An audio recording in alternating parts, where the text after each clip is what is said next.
Yo, I am back and welcome back to the Straight to the Point podcast, episode 27. As always, I just want to thank God for waking me up this morning and allowing me to talk about sports, which is something that I love to do. And without him, I would not be here right now. So, J Best, where have you been? Look, y'all had a podcast mental block, okay, all last week and then all in the beginning of this week. I was trying to make an episode, but I just couldn't get my thoughts together, if that makes sense. I kept doing episodes and I'll get about 7 minutes in and I'll stop it and start over. Like, man, I don't like what I'm saying. I don't like how it's flowing. I just don't like it. And I don't think it's good enough to post, you know what I'm saying, for my viewers to watch. So I kept starting over. And eventually I said, you know what? Let me just take a little break. Let me get my mind together. Let me chill out. Let me relax. And then I come back and I have my mind together for the podcast. So now I'm back. So nothing bad happened. There was no emergency. Family doing good. Everybody's doing good. So I am glad to be back. Because I didn't get to talk about the Super Bowl, well, who won the Super Bowl and everything like that. I'm going to talk about that today, and I'm going to talk about some of the hottest topics in the NFL offseason right now. I'm going to recap the awards, so the MVP, Coach of the Year, all of that. And then the end of the episode, I'm going to talk about the NBA, well, the second half of the NBA season. So after All-Star break, how I think it's going to go. I'm going to give y'all my Western Conference and Eastern Conference Finals picks. All right, but first, like I said, let's talk about this Super Bowl. Now, this Super Bowl was by far the best Super Bowl that I've ever seen in my life. Okay, in my lifetime. So this was better than the Patriots and the Falcons Super Bowl where the Patriots came back. This was better than the Panthers and the Broncos Super Bowl, Cam Newton versus Peyton Manning. This was better than the Seahawks and the Patriots Super Bowl, Tom Brady versus Russell Wilson. When Russell Wilson threw that pick at the end of the game. This was better than all three of those games. And I thought those were my top three going into this Super Bowl. But this Super Bowl took its place. Unfortunately, it was ended by the worst possible call that you can make in the moment, if that makes sense. And I'm gonna talk about that a little bit. But first, let me give y'all the stats. So Patrick Mahomes, well, first of all, the Chiefs won this game, okay, 38-35. So I want to congratulate the Chiefs Kingdom, okay. Y'all came out on top this year. This was a very competitive year. This was a year where we all said the Chiefs would not make it to the Super Bowl because of the competition in the AFC, but they proved us all wrong. Mahomes proved that he is the best quarterback in the league. He stamped it. I can't make the Aaron Rodgers argument no more because Aaron Rodgers does have more MVPs, but he does not have more rings than Patrick Mahomes. So Patrick Mahomes, you are now the best quarterback in the league on this show. So on this show, I'm officially giving you the best quarterback in the league stamp. Mahomes went 21 of 27, 182 yards, 3 touchdowns. But in the second half, he went 13 of 15. Okay, that is very efficient. That's very consistent. All right, Jalen Hurts, who balled out this game, went 27 of 38, 304 yards. One passing touchdown, but he also had 70 rushing yards and 3 rushing touchdowns. All right, Isaiah Pacheco was the best running back on the field by far on Super Bowl Sunday. 15 rushes, 76 yards, 1 touchdown. Then on Philly side, you know, you like to run a stable, so I got all their stats. Miles Sanders, Keenan Gainwell, and Boston Scott, the 3 running backs that ran the ball, had a combined total of 17 rushes with 45 rushing yards. That is not good at all, especially for a team that runs the ball pretty well. Okay, A.J. Brown, Devontae Smith, man, they balled out that game as well. They had 13 catches combined, 196 yards, and a touchdown. And Travis Kelce and Juju Smith-Schuster had 13 catches for 134 yards and then a touchdown for Travis Kelce. All right. Now, before I say anything about this game, I have to give a shout out to Jalen Hurts. Okay, going into this game, I heard a lot of people saying that Jalen Hurts is only good because of the talent around him. This game, he should have shut down all of that noise. He should have shut down any kind of argument that he is not that guy, because he is. This whole entire game, he made plays. Now, like I said, people say that he has a lot of talent around him. Well, where's that energy with Joe Burrow? Right, Joe Burrow has 3 pretty good receivers, right, and a pretty good running back with a nice tight end. He has weapons everywhere. So why don't we say the same thing about Joe Burrow? But we don't. Okay, so Jalen Hurts has a good team, no doubt about it. But in the Super Bowl, he put them on his back. That was the Jalen Hurts show. Okay, he was scrambling around most of the time. He wasn't really taken care of in the pocket like he normally is. Okay. He made plays with his legs. He drug people into the end zone. Okay, he was making plays and he stamped it. He is now, like, no question, no debate, top 5, top 6 quarterback in the league. Hands down, no questions asked. Like, I don't want to hear nobody say he's not, because in this game, he showed that he was. He literally put the team on his back and kept them in this game. Yes, they was up by 10 at halftime, but when Mahomes and them came back and started coming back, Jalen Hurts answered every single time. These quarterbacks went back and forth. And for me to say that Jalen Hurts and Patrick Mahomes was on the same field at the same time, and the best quarterback was Jalen Hurts, that is a lot. That is a huge compliment. That is a huge stamp to let people know that Jalen Hurts is the real deal. Okay, he outplayed Mahomes on the biggest stage. Like that is crazy to me, and I didn't think he would necessarily. I thought he would just take care of the ball, have a nice little mediocre game. I didn't think he would play like this. This was definitely, if not before, this was his coming out game. This was a game where he showed that, look, I am that guy. I'm top 5. People will say top 6. I say he's top 5 in the league, and he's not going nowhere anytime soon. This game also proved that they need to go ahead and pay him. Like right now, go ahead and stamp it. Take Jalen Hurts and keep him in your organization for as long as possible, because he just showed this year that he is your franchise QB. And one thing I like most about him, real quick, I like how poised he is. I like how calm he is. He never gets too excited. When they score, he go down, dap up his teammates, go to the sideline. Okay, he never gets too excited. He's just very calm and collected. You heard all his answers at the end of the game. He made no excuses. He said, we got to do better. We didn't win the game. We didn't answer the call. We'll be back. And they will be back. I do think the Eagles will be back next year between them and the 49ers. Of course, we got to see how offseason goes, who they lose, right, what happens. But Jalen Hurts is your guy, okay? He proved that he is top 6 in the top 5 to me, but some people gonna argue top 6. I'll tell you what, I'll give you 6. I give you top 6, but I believe he's top 5 in the league right now. Okay, so this game, I told y'all that it was gonna come down to, can the Eagles hold the ball? Can they win the possession time? Which they did. They won the possession time exactly how I pictured it. They won it 35 minutes and 47 seconds to the Chiefs 24 minutes and 13 seconds. Keep Mahomes off the field is what I said. And they did that, okay? But when you do that, you cannot give the Chiefs 7 points while Mahomes is not on the field. Okay, y'all know what I'm talking about. I'm talking about when Jalen Hurts fumbled, okay? The Chiefs scooped it and scored. It was 14-7 at the moment. The Eagles could have went up 21-7, I'm sorry. But Jalen Hurts fumbles. Nick Bolton picks it up for the Chiefs, take it to the house. That cannot happen, okay? I told y'all going into this game, I thought Jalen Hurts would not turn the ball over at all, but he did. But you know what he also did? He came right back, drove down the field, and scored, okay? Jalen Hurts, this game, and it's funny because I was sitting there with my granddaddy watching the game, and I said, man, I wonder if that fumble is going to hurt Jalen Hurts' confidence. Like, he was playing so good before that, but when you fumble in a big game like that and they score off of it, does it kind of rattle your cage a little bit? Does it kind of get under your skin? Does it make you feel the pressure, right? But my granddaddy said, look, he about to go out there and he going to answer the call. He going to come back and he going to make up for that big mistake he just made. And he did that, okay? So I cannot blame this game on Jalen Hurts at all. What I can blame it on, though, is this defense, okay? This Eagles defense coming to this postseason, they had 70 sacks in this year. They led the league in sacks, okay? And they have a great secondary, all right? But I didn't hear nobody's name called this game other than C.J. Gardner-Johnson, okay, the safety for the Eagles, who they got from the Saints in the trade early in the season. I think that the Eagles defense made no plays. That's the headline of this ball game, because I told y'all I'm expecting the Eagles to win time of possession, and not just that, but I remember, if y'all remember, my little brother said Mahomes don't need that much time, right? He gonna still score, and I'm thinking that no way Mahomes is gonna just walk up and down the field with this defense, because this defense is pretty solid. But like y'all saw, Mahomes did walk up and down the field every time he got the ball, so that really defeats the purpose of winning time of possession. If you score every time you get the ball, then you gonna be shot for shot with me, basically. 'Cause every time I go down and score, take off 5 minutes, you gonna score just like that. And then when I get the ball back, take off 5 minutes again, you gonna score again. So it's basically a back and forth game the whole time, and the Eagles defense made no plays. I didn't hear Darius Slay name one time, and sometimes for cornerbacks that's a good thing, right? When you don't hear a corner's name, right? If I don't hear a corner's name the whole game, that means he's locking up the receiver he's on or whatever, right? So that could be the case, but I didn't hear Darius Slay name.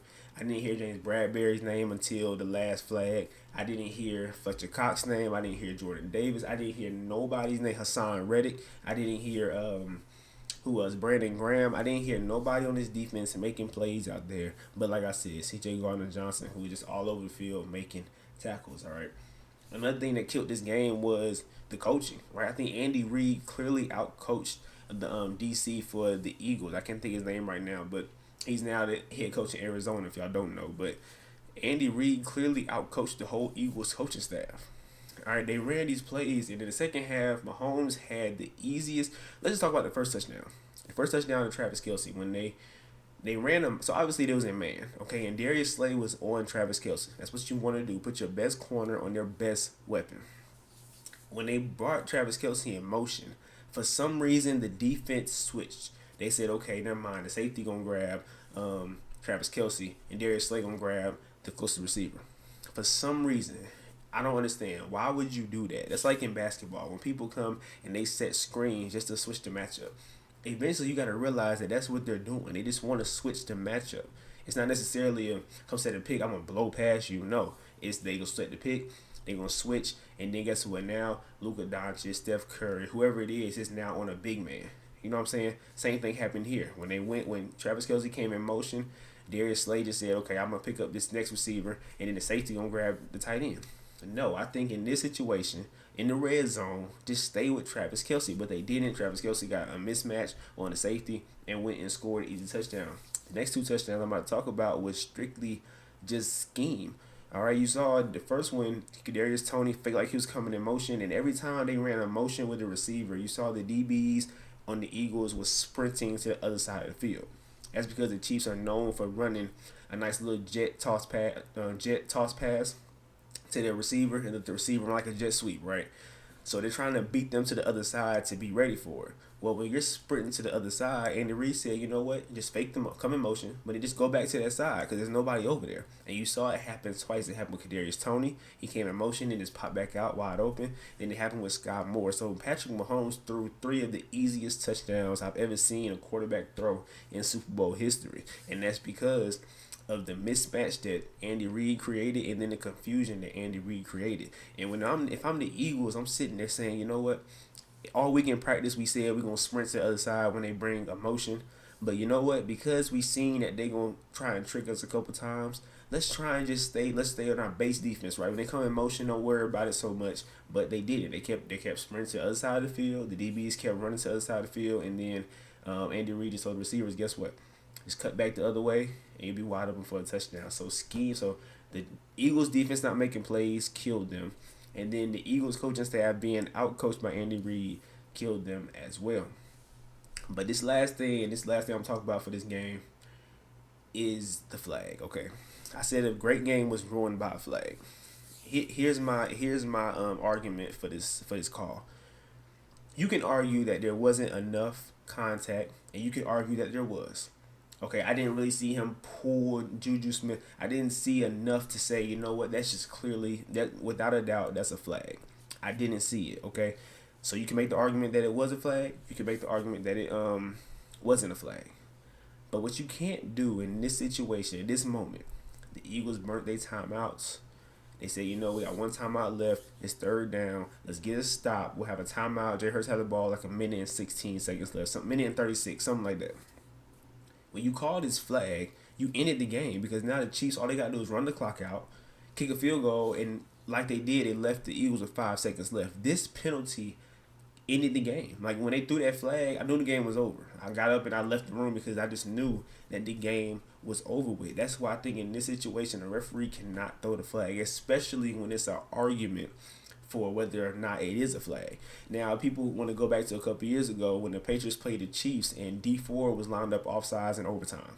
He was clearly offsides. There wasn't a debate with that. So guess what? You have to call that flag. So when it's blatantly a flag, when it's just clear as day. For example, a couple months ago when LeBron James went up against the Celtics to try I think it was to tie the game or to go to overtime, one or the other, tie the game or win the game, and Jason Tatum clearly just smacked his hand.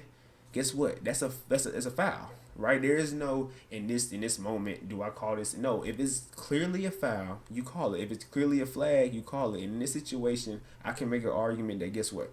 It wasn't a flag or it wasn't a flag. So that's why I think the referee should have kept the flag in his pocket, let the game play. Because not only did you just kill the Eagles' host, but you ended the best Super Bowl ever, in my opinion, with a flag. Okay, the referees won that game. Technically speaking, they had the last say so in that game. And I just feel like on that stage, in that moment, in that game, with those two teams battling it out, you cannot throw a flag that just ends the game. Now, if it was earlier in the drive, let's say it was on the 20 coming out, it was on the 30 coming out, and you throw a flag like that, cool, right? The Eagles defense still have a chance to make a play, and they still have a chance to get the ball back, whatever. But in this situation, you throw that flag, the game is over with. All right, so I don't agree with that flag. I think you ruined a great game, and I honestly think Jalen Hurts would have went down, either tied it or won the game. Who knows? He could have threw a pick, whatever. But you would have gave Jalen Hurts a chance. All right, so I do think the Chiefs got bailed out from that perspective, but the Chiefs did play a good game. I cannot take that anything away from them, right? I do think that the only problem that I had with the Chiefs winning was that the narrative is Mahomes on his way to being the GOAT, right? Mahomes the GOAT. Mahomes the GOAT. That's all I've been hearing. But he got outplayed by Jalen Hurts. Let's be real. He got outplayed by Jalen Hurts. Andy Reid was really the MVP of that game because he drew up 3 great plays that gave Patrick Mahomes the easiest touchdowns in Super Bowl history. And then not only that, but the flag at the end of the game is the reason why that game was over with a minute and 36, a minute 16, whichever it was, left in the game. So that's why I think that Mahomes' narrative needs to slow down a little bit, because there's 3 reasons why they won that game before I even get to Mahomes. And once again, those 3 reasons were Andy Reid's coaching, the scheme to get those plays open, right? I can even say the Eagles defense making 0 plays is a huge reason why the Chiefs won, because the Chiefs defense made a play. The Eagles defense made no plays. So I can blame Andy Reid, I can blame the Eagles defense, and then I can blame that flag at the end of the game. So there's 3 reasons why the Chiefs won before I even mentioned Patrick Mahomes. And on top of all of that, Mahomes got outplayed by Jalen Hurts. But congratulations, Mahomes. I'm not going to take nothing from you. You got your ring, and now you are declared the best quarterback in the league on the Straight to the Point podcast, all right? So that's how that year ended. And let me tell you something. This year, by far, was one of the best NFL years that I've seen in my life, because I think every team is starting to get there, right? You're starting to see teams this year found their quarterbacks, and there's only like 2 teams left that don't really have a quarterback, right? The Texans, right, and then the Jets. I can't really name another team. The Raiders, of course, so they got rid of their car, but I'm really looking at teams, and I'm like, man, as of right now, it's only like 2 or 3 teams. The Packers don't count until Aaron Rodgers leaves, but everybody basically have their quarterback. So now it's time to build around that quarterback. Okay, the Saints don't have a quarterback, but there's very few teams that don't have a quarterback compared to the teams that do. Right, so I think that the league is going to only get better from here. So next year might just be better than this year. The competition will continue to rise, and we'll continue to have great football seasons, followed by ending with great Super Bowls. All right. So the awards for this 2022 through 2023 NFL season, Mahomes did win MVP. He got his second one of his career. Brian Daboll won Coach of the Year. I don't agree with that one. I give Mahomes his MVP. I do think Jalen Hurts should have won, because when Jalen Hurts got hurt, Gardner Minshew went in there, and the Eagles did not look the same. So I would give the MVP to Jalen Hurts. Coach of the Year, I'm thinking that it should be Doug Peterson. Doug Peterson took the worst team in the league from last year. They had the number 1 pick going into this year. They hired Doug Peterson. Doug Peterson took them to the divisional round in the playoffs. Doug Peterson should by far be the coach of the year, in my opinion. All right, offensive player of the year was Justin Jefferson. I'll give him that. Defensive player of the year was Nick Bosa by far. There was no debate with this one, because he led the league in sacks. He was just wrecking every team that he played against. Comeback player of the year was Geno Smith. I would have nothing but respect for Geno. I don't know what Seattle going to do with their QB situation. Do they keep Geno? Do they explore their options? But I think Geno did deserve at least 1 more year as a starter in Seattle. And then offensive rookie of the year was Garrett Wilson. It would have been Breece Hall, running back for the Jets as well. Same team as Garrett Wilson, right? Running back for the Jets, but Garrett Wilson receiver for the Jets. I think it would have been Breece Hall, because Breece Hall came out to a great start, but then he tore the ACL. So Garrett Wilson took that one, so I give it to him. And the defensive rookie of the year was Sauce Gardner. Okay, I picked Aiden Hutchinson, and I picked Breece Hall to win rookie of the years. But Aiden Hutchinson, he really didn't. He made plays this year, but not like Sauce Gardner did. Sauce Gardner was just locked down all year long, and then Breece Hall would have won, but then Garrett Wilson came in and won it. All right. So that is it for the 2022 through 2023 season. So now when I talk about the NFL, it's going to be strictly off season since we are in that heading in that we're in that phase, right, of the calendar. But the NBA started to pick up, so I'm gonna talk about that a lot more. But real quick, I'm gonna talk about these hot topics in sports right now. Two quarterbacks that are just headlining every single day: Aaron Rodgers and Lamar Jackson. Okay, first one, Aaron Rodgers. I only wanted to say this today. I don't. So he did face. So Aaron Rodgers did FaceTime me. Y'all know he went into that little cabin and he sat in the dark for like a week or whatever. And he did FaceTime. He told me where he's going. I can't tell y'all that yet. He said I can't tell y'all that yet. He won't talk to me ever again. So I cannot give y'all the information that Aaron Rodgers gave me. But just know it's about to be a movie, okay? But let's just talk about why all of this started. See, people are starting to make me mad because when I watch sports shows, my favorite shows, Undisputed, First Things First, First Take, I recommend y'all watch all of them. And then Straight to the Point podcast, of course. But when I watch these shows, all I hear is, I'm tired of Aaron Rodgers and his shenanigans. I'm tired of Aaron Rodgers and his BS. I'm tired of Aaron Rodgers always being a drama queen. Let's just say this all started because of the Packers. Okay, when this everything started in 2020. This is when Aaron Rodgers started tripping. This is when he started talking about he's not coming back, but he's going to retire. In 2020, the Packers made the dumbest decision they could ever make as an organization. This is the year they drafted Jordan Love in the first round. Then people going to say, well, they drafted Aaron Rodgers when Brett Favre was playing. Brett Favre, when Aaron Rodgers got drafted, and Aaron Rodgers when Jordan Love got drafted is two different things. This is apples and oranges we're talking about, because Aaron Rodgers, after Jordan Love got drafted, he went on to win the 2020 and 2020. The same year Jordan Love got drafted, he won MVP. Then the next year, 2021, he won MVP. So you just drafted a quarterback, but you have a quarterback that just won back-to-back MVPs. When both of those years, you could have drafted weapons for your quarterback. Okay, let's just talk about the Jordan Love draft. In the Jordan Love draft, they took Jordan Love at 26. You know who was still on the board? T. Higgins, the receiver for the Cincinnati Bengals. That's a pretty good weapon for Joe Burrow, right? Imagine T. Higgins and Devontae Adams. Imagine that with Aaron Rodgers. Who knows what could have happened? And then you got Michael Pittman, the leading receiver for the Colts. Michael Pittman and Devontae Adams. Imagine that duo.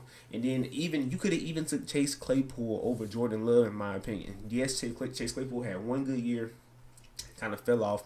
But I think him with Aaron Rodgers versus him with Ben Roethlisberger, I think that's apples and oranges. Once again, Chase Claypool could have been better with Aaron Rodgers versus in Pittsburgh with Ben Roethlisberger. So those are three receivers, three pretty good receivers. Like Chase Claypool, like I said, that's really a we have to see it to believe it, right? But Michael Pittman and T. Higgins, those are two of the best receivers in that draft. Two of the best. Okay, I'm not gonna say they were the best because I think Justin Jefferson was in that draft. But when I look at that draft and I say, man, you could have got T. Higgins, Michael Pittman, or Chase Claypool, but you got a quarterback that has not started yet because Aaron Rodgers is still playing at a high level. When you miss on a first round draft pick, so when you get a first round draft pick and he's not that good, I think that set your team back 1 year. I think it sets your team back because every other team is getting better. Their first round picks are developing, they're doing good. Your first round pick was bad. But when you draft a first round pick that doesn't play at all within the first 4 years, 3-4 years, I think you wasted a pick. You wasted a whole draft, in my opinion, because your first round pick could have been a good receiver to go to Devontae Adams. Aaron Rodgers would be happy. We wouldn't be having this conversation right now. But that's where all of this started. So let's not say Aaron Rodgers is the drama queen. Let's not just throw all the shade at Aaron Rodgers. Let's throw the shade at the Packers for being the dummies that went and drafted Jordan Love when your quarterback is still playing at a very high level. All right, and then not only that, but they said that no, Aaron Rodgers be done. I didn't want Aaron Rodgers to go back to the Packers the first time we had this conversation when he signed that 4-year deal last year. I wanted him to leave because he does not deserve what the Packers done to him. And that draft, I think, has started all the chaos with Aaron Rodgers and the Packers front office because guess what? You went and drafted a quarterback when I'm still winning MVPs. I'm winning MVPs while Patrick Mahomes is playing football, who people are saying will be the GOAT one day. He's still playing. Tom Brady's still playing football. I'm winning with Josh Allen playing football. I'm winning MVPs with these three quarterbacks playing football, which means that these 2 seasons I was the best among those 3. All right, so 4 including Aaron Rodgers. So I think that the Packers do not deserve Aaron Rodgers. and Aaron Rodgers should leave. But like I said, he told me what he gonna do, but I cannot tell y'all. All right, but then the next quarterback I'm gonna talk about is Lamar Jackson. I just want to talk about him real quick because I just want to tell y'all that I think I need to do a better job of explaining myself why I'm so against Lamar Jackson. Okay, Lamar Jackson, he plays for the Baltimore Ravens. Okay, as y'all know, I'm a huge Pittsburgh Steelers fan. I mean, the background, the hoodie. I mean, I'm just a huge Steelers fan. Probably the biggest Steelers fan y'all know. Twice a year, I play Lamar Jackson. Okay, twice a year, I play Lamar Jackson, and I'm telling y'all, when we play Lamar Jackson, that Saturday night when I go to sleep, I don't lose. I sleep like a baby. I'm not worried about Lamar. Lamar has beat us one time, and that's when we had Mason Rudolph and Duck Hodges at quarterback, and he beat us in overtime. So when I told my friend this the other day, my friend said, "You know what? Y'all have a pretty good defense, Jalen. You can't really just discredit Lamar because y'all have a good defense. Y'all would kill any quarterback." That's not true. When Mahomes plays us, he kills us. When Josh Allen plays us, he kills us. When Joe Burrow plays us, yeah, we get him a couple times, but for the most part, he kills us. When Justin Herbert played us a couple years ago, he killed us. Okay, these quarterbacks that I'm naming, Jalen Hurts this year killed us. All right, when I'm naming these quarterbacks and I'm saying they killed us, Aaron Rodgers, Tom Brady, I can keep going on and on. These are the quarterbacks that I lose sleep against. When we played them the night before, I cannot go to sleep. I'm like, man, we got to play that man. We got to play that guy. When we play Lamar, he puts no fear in my heart. And when you put, even Deshaun Watson in Houston put fear in my heart when we played him. All right, him in Cleveland is a different story right now. I think he'll be a lot better next year. But even Deshaun Watson in Houston put fear in my heart, even when they didn't have DeAndre Hopkins. So what I'm saying is, this contract that Lamar turned down a 5-year extension worth $250 million, 133 guaranteed. Okay, he wants a fully guaranteed contract. You don't deserve that contract until you're a quarterback that is feared in the league. I don't fear Lamar. I do not lose sleep when we play Lamar Jackson. All right, because he's just not that guy to me. He's a good quarterback. Okay, I'm not gonna say he's trash. He's not trash, but he's also not at this level that y'all think he should be getting paid. And I get it, okay? Black quarterback in the league, I got it. He representing the culture, I got it. But we can't just say every quarterback get paid like a top quarterback when you're not. Daniel Jones wants $45 million a year. You're not that guy. Why are you asking for that kind of money, Lamar Jackson? You are not that guy. I think $250 million, 133 guaranteed is a great contract. I think that is very generous for you to only have one win in the playoffs. Something like that, like one in three in the playoffs, something like that. I don't think you deserve this fully guaranteed contract you're talking about. And you know what you can do? You can take this extension, go out there, ball out some more, and they'll give you another one. You acting like they can't extend you after this one. All right, so Lamar, this is why I don't think you deserve the money. This is why I'm so against Lamar Jackson, quote unquote, against him, because I just don't fear him. Okay, quarterbacks that are great quarterbacks that deserve that kind of money, top 5 quarterbacks, top 6, top 7 quarterbacks put fear in my heart. When I play them, I say, you know what? I don't think I want to play this guy today. I feel like he's going to beat us. I feel like he's going to torture us, even though we have a good defense. But when we play Lamar, I'm relaxed. I'm calm. You can ask anybody in my family. I'm sitting there saying, man, we're going to win this game. And we do. Okay, like I said, he beat us one time. We had 2 backup quarterbacks playing. He beat us in overtime. In that game, he threw like 4 interceptions. All right, so Lamar, take this contract and do what you got to do. Actually, Ravens, if I'm the Ravens, I'm trading Lamar Jackson right now. Trade him, get a bunch of first-round picks, get some assets, and then try to build, not just say build from ground up, 'cause I think they're pretty good. They don't have to just start all the way over. I think they can just kind of build from there. But, hey, when Tyler Huntley went in for the Ravens, there wasn't that much of a drop-off in my opinion, which lets me know that Lamar Jackson is just not a great talent that people are making him out to be. I just don't get it. I don't see it. Okay, teams that have a quarterback, for example, Jacksonville, Trevor Lawrence. I'm scared of Trevor Lawrence going forward more than I am with Lamar Jackson. Hands down, no questions asked. And like I said, people can call me a hater all you want to, but I would not. I'm just gonna call it how I see it. Okay, if you don't make me, when I talk about players on this podcast, it's from my point of view, and in my point of view, Lamar Jackson just don't scare me. Simple as that. And when you don't scare me, I don't think you're a top 5, top 6, top 7 quarterback in the league. And when you're not a top 5, top 6, top 7 quarterback, you can't get paid like the top 3. You just can't. And I'm done with that. So Lamar Jackson, I think the Ravens should go ahead and kick rocks, go ahead and get rid of him, trade him to Atlanta, trade him to New York, wherever you're gonna get, just get assets for him. Do not let him sit there and then hold out and all that stuff. Just go ahead and trade him. That's my take on Lamar Jackson. But let's go ahead and talk about the NBA real quick. I'm not gonna hold you too long, but the second half of the NBA season is here. This is the time where teams have to turn up and get ready for the playoffs. Okay, y'all know me. I'm a big LeBron fan. All right, so the Lakers are not among my 2 teams to make the conference finals, but let's just say they have a chance. Okay, I've seen the way they've been playing since they got Malik Beasley and D'Angelo Russell and even Mo Bamba, who's not making that much of a contribution. But since they made these trades at the trade deadline, they have looked a whole lot better. All right, so I do think that they will get into the playoffs, no doubt about it. Okay, right now, if you look at the NBA standings right now, okay, they are actually at number 13, but it's like a 3-game, 2.5-game kind of split between those teams, so it's pretty close. All right, but right now the Nuggets are number 1, the Grizzlies number 2, the Kings number 3, the Clippers number 4, the Suns number 5, Mavericks number 6, and I think 1 through 5 have clinched a playoff spot for the playoffs. But then Timberwolves, Pelicans, I'm sorry, those 6 would clinch their playoff spot before, when it comes to the play-in, right? So the play-in is 7 through 10. I'm sorry, I messed that up. So as of right now, the 6 spots that are secured, if the playoffs started today, is the Nuggets, Grizzlies, Kings, Clippers, Suns, and Mavericks. Then you got the Timberwolves, Pelicans, Jazz, and Warriors. They will be in the play-in. And then you got the Thunder, the Trailblazers, the Lakers, and then the last 2 teams they're not worried about, the Spurs and the Rockets. They're not going nowhere. But I do think the Lakers can get into the play-in tournament.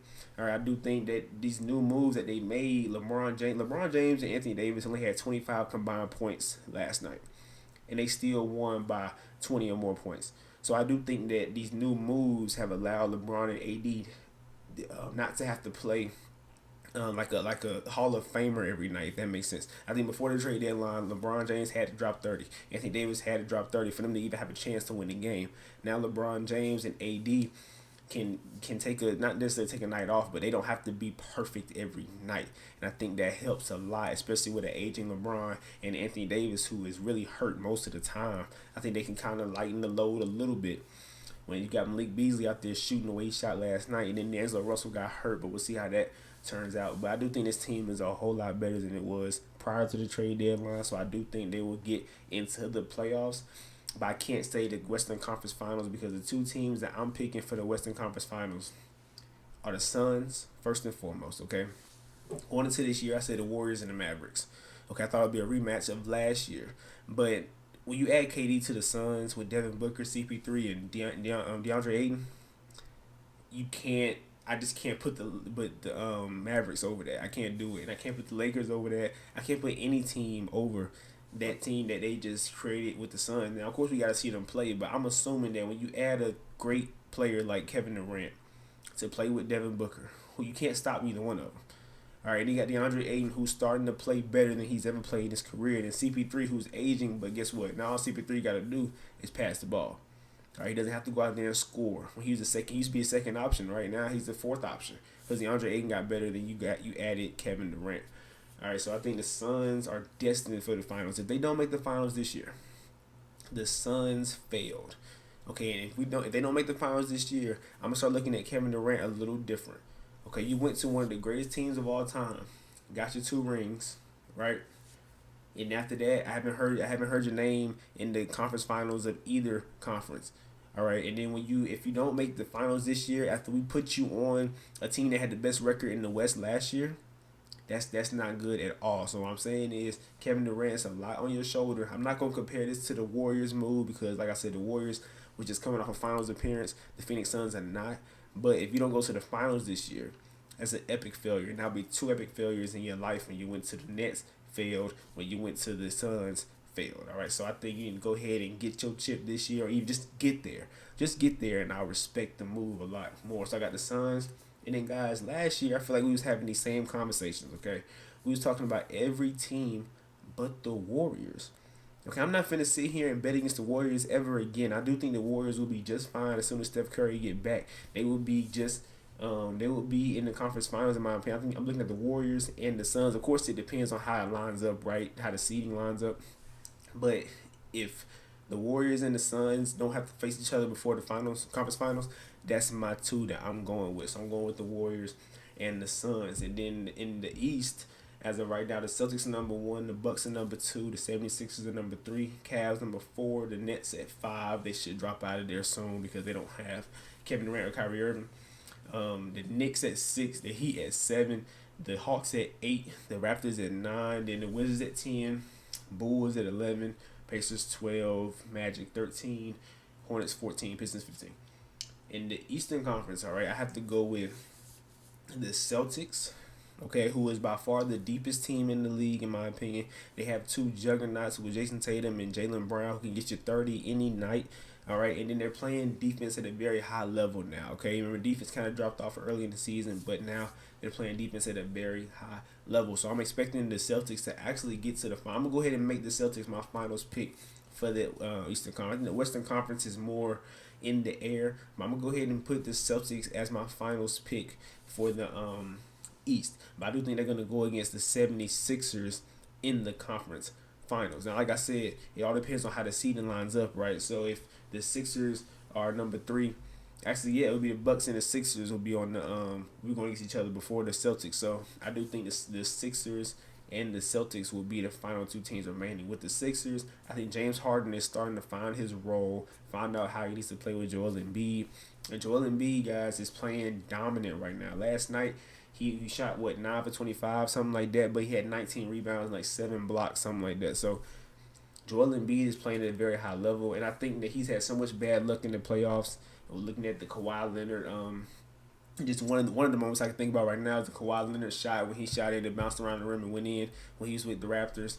He's had a lot of bad luck in the playoffs. He had to play with Ben Simmons, who just kind of gave up on basketball, basically, when he stopped shooting the ball. So I do think that he had a lot of bad luck, and he's playing at a very high level this year. Him and James Harden combined should be able to get them to the conference finals. And if Tobias Harris can step up, Tyrese Maxey is also playing good. So I think, and then Doc Rivers is a great coach in my opinion. So I think that team has the best chance to get to the conference finals. But the Celtics are by far, I think, the best team in the East. They're the deepest team in the East. They have experience because they went to the finals last year. So I'm not going to, they're already battle tested. I'm not going to bet against the Celtics. So I got the Celtics winning the East. I think that's a lock. But I do have them in the 76ers in the conference finals. And in the West, I have the Warriors and the Suns. Like I said, I'm not giving up on the Warriors. I cannot do that. And then the Mavericks, I dropped them out and moved the Suns in. I just don't think Luka is enough to beat Kevin Durant and Devin. But Luka and Kyrie's not enough to beat Kevin Durant and Devin Booker. All right. So going here on now, I'll be talking about just the NFL offseason. But then I'm also talk more about the NBA. So I'm excited about that. Kind of shift gears and talk about the NBA. So that is it for today, y'all. Like I said, it's been a minute since I've done an episode, but I'm glad to be back. Everything's good. I just had a little mental block with the podcast. But without further ado, I just want to give y'all a lot of love. All right, y'all go enjoy the second half of the NBA season. All right, y'all keep tuning in to my podcast and get people to subscribe, like, and share. Please like and share and put in the comments anything you want me to talk about, anything, any comments you have on what I said. I love the feedback, and I love to also give y'all feedback and even go at it a couple times with y'all in the comments or whatever. But much love. I'm out.